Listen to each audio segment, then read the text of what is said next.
এই পুলিশটির ইউনিফর্ম খুলে নেওয়া উচিত। শুধু ওনার নয়, এই ধরনের কাজ যারা করেছে সেই সমস্ত পুলিশের ইউনিফর্ম খুলে নেওয়া উচিত। আপনারা শুধু একবার এই ভিডিওটা দেখুন। এবার এই ভিডিওটা দেখুন।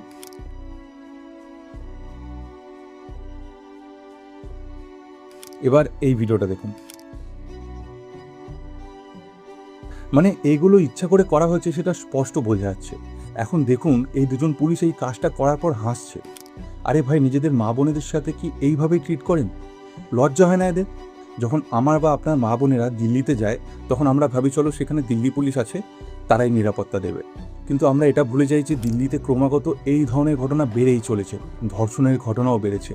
দেশের রাজধানীতে যখন দেশের পুলিশই এই ধরনের কাজ করবে তখন সাধারণ মানুষ আর কার উপর ভরসা করবে? কোথায় যাবে তারা? এদের আচরণে মনে হচ্ছে এরা তো গলির গুন্ডা। যারা মেয়েদের সঙ্গে এইভাবে অভদ্রতা করেছে, তাদের সাথে এই ধরনের আচরণ করেছে, এমন ঘটনা যারা ঘটিয়েছে তাদের লজ্জায় মরে যাওয়া উচিত। আর এই ভিডিওটা এত পরিমাণে শেয়ার করুন যাতে পুলিশের বাড়ি পর্যন্ত এই ভিডিওটা পৌঁছায়। তাদের মা বোনেদের ফোনে যেন এই ভিডিওটা দেখা যায়। তাহলে হয়তো এতে এদের সামান্য হলেও লজ্জা হবে।